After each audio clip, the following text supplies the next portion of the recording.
Mois de mars, mois de la femme, on en parle dans ce nouveau numéro de votre émission. Madame, Messieurs, bienvenue. Et pour en parler, justement, je reçois sur ce plateau Madame Edwin Ndundo. Elle est directrice générale de Vlisco RDC, à qui j'ai dit bonjour et bienvenue. Madame. Bonjour, Monsieur Kalonji. Merci d'avoir répondu à notre invitation. Merci pour votre invitation. Alors, si vous êtes demandé de vous présenter au-delà du fait que vous êtes directrice générale de Vlisco Congo, que diriez-vous en long et en large ? Alors, Edwin Ndundo, je suis congolaise, née à Kinshasa. Je suis l'heureuse maman de 2 enfants et je dirige aujourd'hui Vlisco Congo depuis maintenant 4 ans. Alors, avant cela, j'ai été avocate d'affaires, d'abord au barreau de Bruxelles et ensuite au barreau de Kinshasa-Gombe.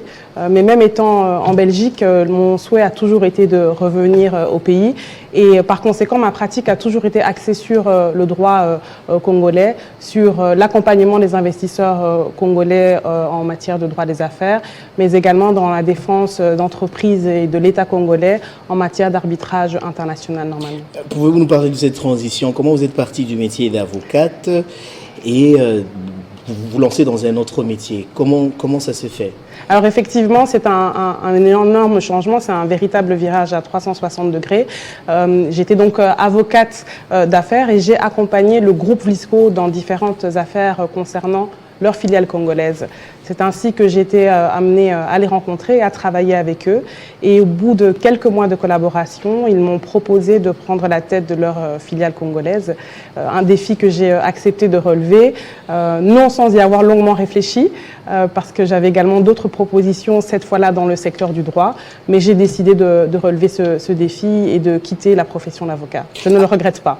Ok, alors on va très rapidement évoluer. On va parler notamment de votre descente à Goma. Vous y avez été. Goma, qui est le chef-lieu de la province du Nord Kivu, on sait ce qui se passe au Nord Kivu. Il y a la guerre. Quel était l'objectif de votre visite ? Alors l'objectif de ma visite, il était d'abord professionnel parce que comme vous le savez peut-être, les provinces du Nord et du Sud Kivu sont les plus gros centres de consommation des produits Vlisco. Et donc j'ai procédé à une visite de marché. Nonobstant la situation sécuritaire assez préoccupante, j'ai décidé d'aller rendre visite à mon réseau de distribution, au réseau de distribution de Vlisco, pour encourager donc notre réseau de distribution. Et à cette occasion-là, j'ai souhaité visiter des camps de déplacés, rencontrer ces populations en souffrance pour comprendre leur réalité, mais aussi leur apporter considération et réconfort. On peut bien le voir d'ailleurs sur cette photo, oui. Allez-y. Voilà, et donc ça a été une expérience très difficile, je dois le dire, parce que faire face à une telle souffrance, à une telle misère, ça ne vous laisse pas de marbre. Alors quel sentiment vous a animé en ce moment-là, en étant face à ces déplacés-là? Qu'est-ce que vous avez ressenti en tant que Congolaise? Mais d'abord beaucoup de tristesse, une profonde indignation et puis une colère. Mais une colère, disons, sainte, dans la mesure où c'est une colère qui a été constructive et qui m'a emmené à réfléchir à comment aider nos populations, nos frères et nos sœurs de l'Est, parce que je pense que chacun aujourd'hui a le devoir de contribuer un tant soit peu à l'allègement de la souffrance de nos compatriotes. Alors, très rapidement, je voudrais demander à la régie, parce que vous avez amené justement un teaser que nous allons tous suivre et on va revenir juste après.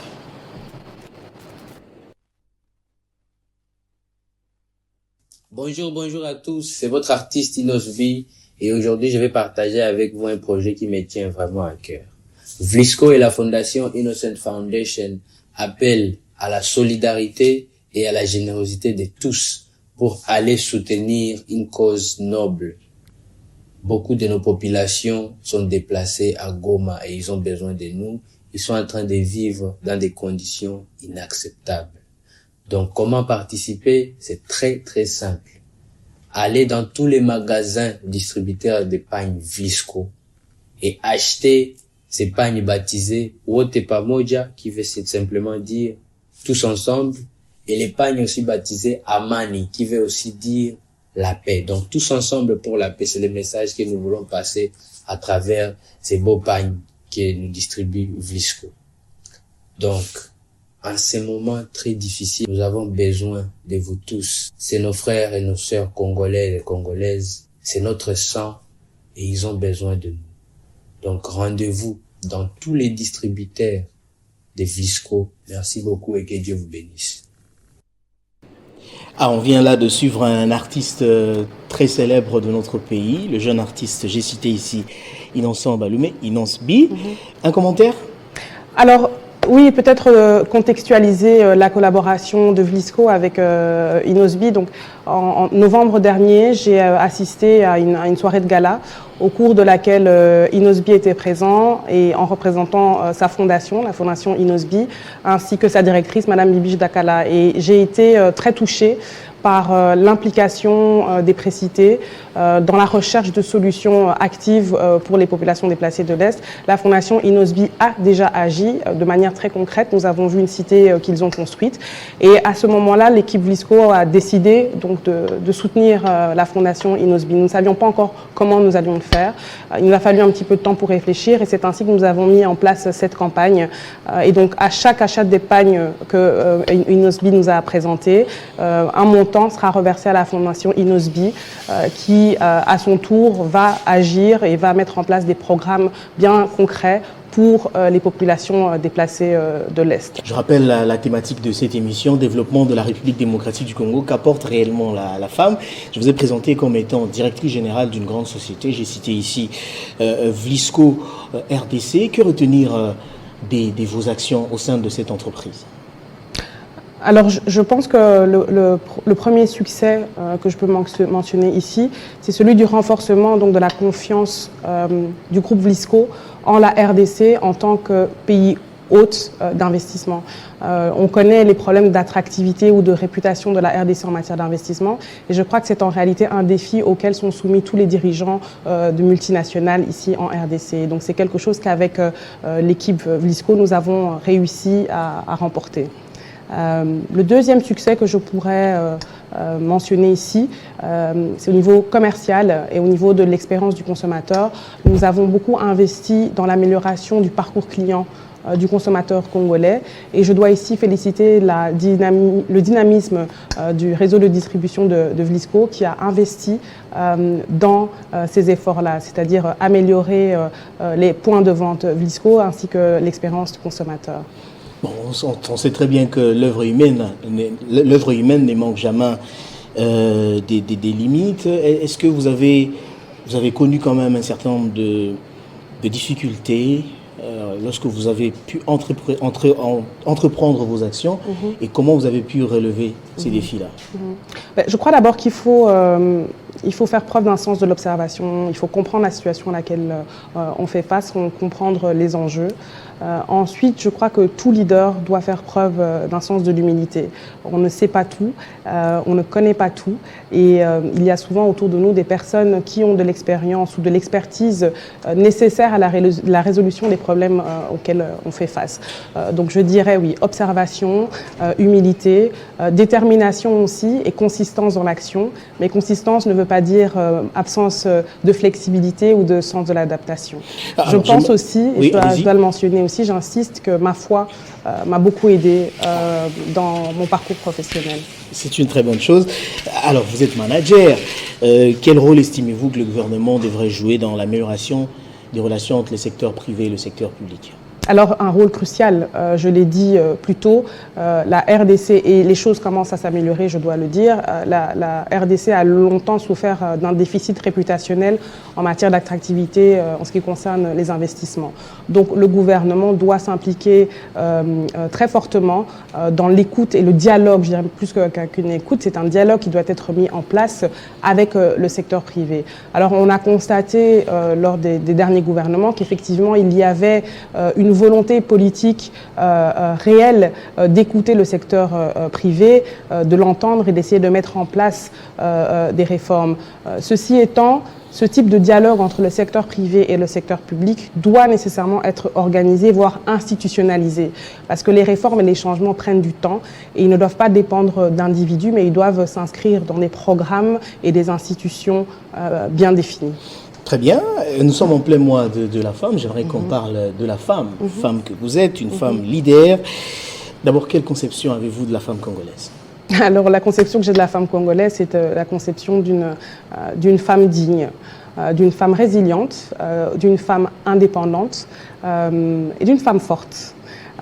Et ceci s'est trouvé encore confirmé depuis le début de mes activités à la tête de Vlisco, parce que, comme vous le savez, c'est un réseau de distribution qui est composé majoritairement de femmes. Les mamans Moteki Vlisco, ce sont des femmes, et ce sont des femmes commerçantes qui ont réussi, pour certaines, à bâtir de véritables empires financiers grâce à leur commerce. Donc la femme congolaise, c'est ça, une femme forte.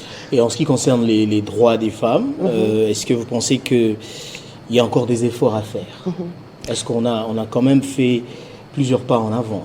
Alors moi, je pense qu'il y a eu des efforts. Lorsque vous prenez, par exemple, au niveau de la représentativité politique des femmes, sous l'ère Mobutu, on était au niveau du gouvernement à un taux de représentativité qui ne dépassait jamais les 7%. On a connu ces femmes, Sophie Kanza, etc. Mais nous n'avons jamais dépassé le seuil des 7%. Lors du dernier gouvernement, nous avons pratiquement atteint 30%. Donc en termes de représentativité, il y a des efforts qui ont été faits. Nous avons eu aussi au niveau juridique des efforts très clairs. L'inscription de la parité dans la Constitution, par exemple. Donc ce sont des efforts et des améliorations que nous devons reconnaître. Ceci étant, je crois qu'il y a encore des avancées à faire. D'abord, en matière d'inclusion financière, des efforts également qui doivent être faits pour la formalisation de l'activité féminine. Aujourd'hui, les femmes représentent 70 à 80% du secteur agricole, mais œuvrent essentiellement dans le secteur informel. Et qui dit secteur informel, dit absence de financement, dit absence de couverture sociale et dit surtout absence de valorisation de l'activité économique de la femme. Et donc ce sont des choses auxquelles nous devons encore nous atteler, nous devons encore travailler à l'amélioration de la condition de la femme en tant qu'acteur ou opérateur économique. Alors, je vais vous poser une question très rapidement. Est-ce que vous pensez que la femme congolaise croit en elle-même au jour d'aujourd'hui? Oui, je pense que la femme congolaise croit en elle-même. Oui, je pense qu'elle croit en elle-même. Elle n'est pas complexée vis-à-vis de l'homme? Non, je ne crois pas qu'en manière générale, la femme soit complexée par rapport à l'homme. Je pense qu'aujourd'hui, nous savons que nous sommes capables de faire de grandes choses. Nous avons confiance en nous, nous sommes entreprenantes. Nous devons jongler entre nos obligations familiales, maritales et nos obligations professionnelles. Et les femmes congolaises le relèvent avec brio, ce défi. Avec brio. Oui, oui, allez-y. Oui, mais ceci étant, effectivement, il y a encore des plafonds de verre, il y a encore des préjugés, il y a encore des biais, et ces biais-là constituent un frein en fait pour les femmes. Et les femmes doivent se rendre compte et être constamment conscientes que ces préjugés existent et doivent travailler malheureusement beaucoup plus pour pouvoir prétendre à des mêmes rémunérations, à des mêmes opportunités que les hommes. Comment mettre fin justement à ces préjugés, ces stéréotypes qui peuvent servir de blocage, même on va dire à l'émergence de la femme? Comment y faire face? Mais je pense que le premier moyen, c'est l'éducation. C'est l'éducation du citoyen congolais, de l'enfant congolais. Ça, c'est la première des choses. Ensuite, ce sont des politiques incitatives. On l'a dit, l'inscription de la parité dans la Constitution, ce sont ces genres de mesures qui peuvent faire évoluer la condition féminine. Moi, je suis pour la discrimination positive. Je suis pour l'instauration de quotas en termes de représentativité des femmes, en termes d'accès au financement.